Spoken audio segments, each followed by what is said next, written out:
You've seen the shadow warrior in black. You've heard the legends of invisibility and instant death. But the real ninja were not lone assassins. They were a rigid hierarchy, a hidden army with a structure that kept them invisible for centuries. And at the very bottom was a class so secret, so disposable, that history almost forgot they existed. This is the true power pyramid of the Shinobi. By the end of this video, you'll see exactly why the lowest rank was the most terrifying of all. Think about every movie you've ever watched. The ninja appears from the darkness, kills his target, and vanishes. That image is a lie. The ninja were born from failure. They were the samurai class's dirty secret. Peasants and warriors from the Iga and Koka regions who couldn't win a fair fight. So they created a new kind of warfare, and they organized it like a family business. A very deadly family business. The organization was built on 3 visible tiers, but inside those tiers were 7 distinct ranks. Some commanded armies, some never saw daylight, and one rank didn't even have a name. Let's start at the top. At the pinnacle sat the Jonin, the upper person. This was the mastermind, the CEO of the ninja clan. He never stepped onto the battlefield. He was the strategist, the deal maker, the political face.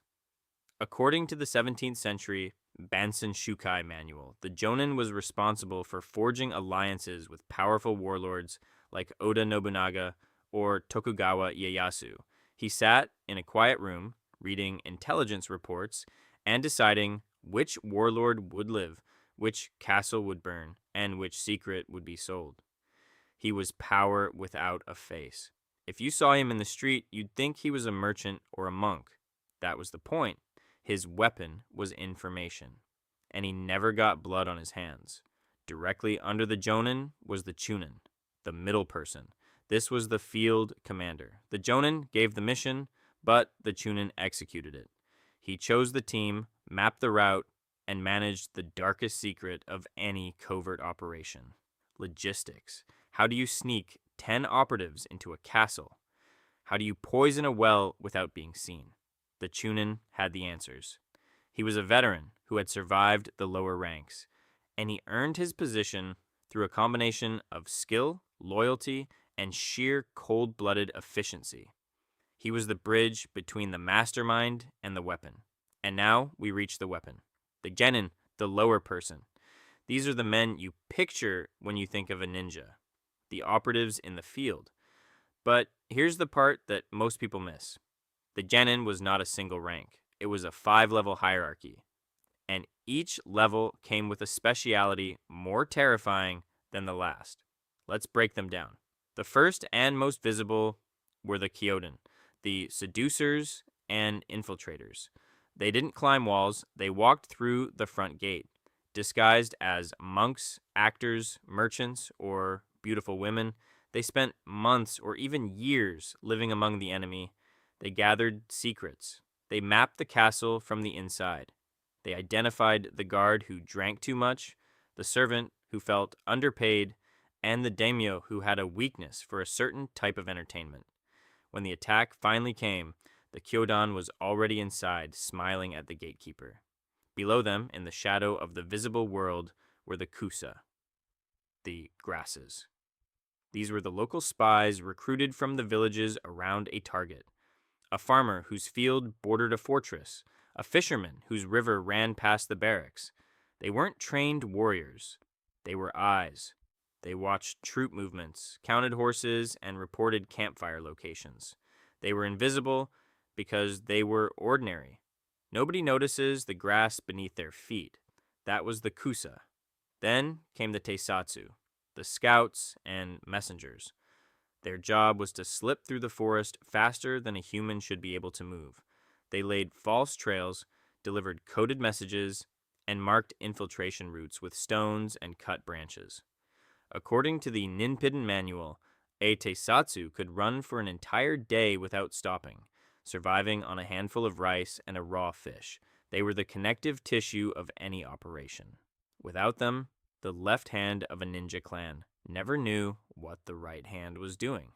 But now we descend into the ranks nobody talks about, the inpei, the hidden ones. These operatives specialized in what the ninja called in-nin, dark infiltration on moonless nights. They were the ones in the black garb, the skilled burglars who could pick a lock, scale a stone wall, and navigate a pitch-black castle using only sound and memory. If a teisatsu marked the path, the inpei walked it. They planted false evidence, stole maps, and poisoned water supplies. Their success depended on something terrifying. If they were caught, the Jonin would deny all knowledge.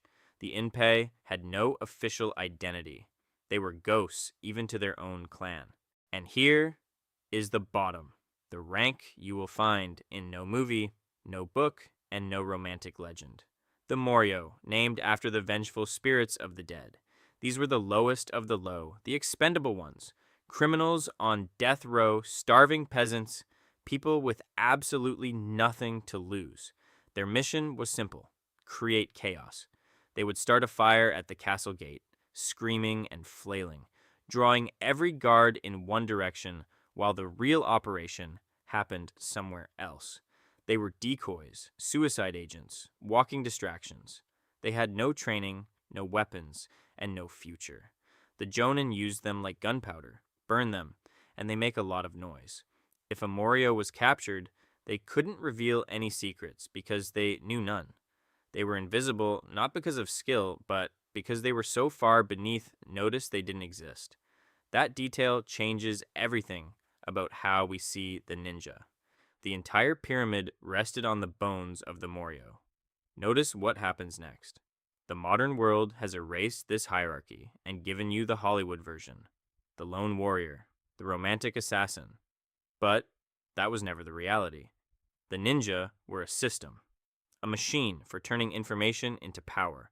The Jonin had the vision, the Chunin had the plan, the Genin had the bodies, and the Moryo had the blood. This is the genius of it.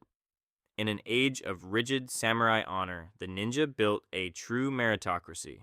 A clever farmer could become a Kyojin. A brilliant Kyojin could rise to Chunin. But a Moryo could never rise. The bottom of the pyramid wasn't just low, it was a trap door. Once you were in that role, you were marked for death. The clan gave you a mission, and that mission was your grave. Isn't that exactly what happens in every criminal enterprise, every authoritarian regime, every corporation that chews through disposable contractors? The people at the very bottom aren't told the plan. They are the plan. Think about the great events the ninja shaped.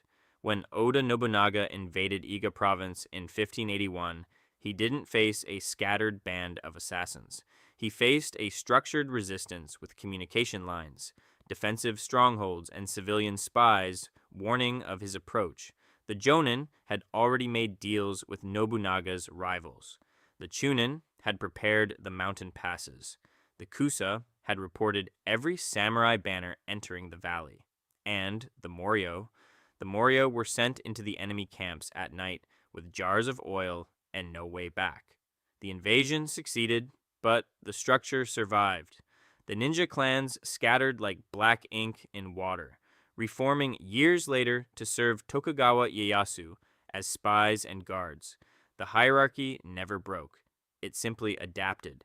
And this is the core of what we've uncovered. Power is never about the weapon. It's about the pyramid. The ninja understood that the most effective warrior is the one you never see. But the most important warrior is the one at the top who knows what you'll do before you do it. The visible ranks were deadly. The invisible ranks were essential. And the expendable rank, that was the dark foundation upon which everything else stood. So, next time you hear the word ninja, don't picture a solitary shadow.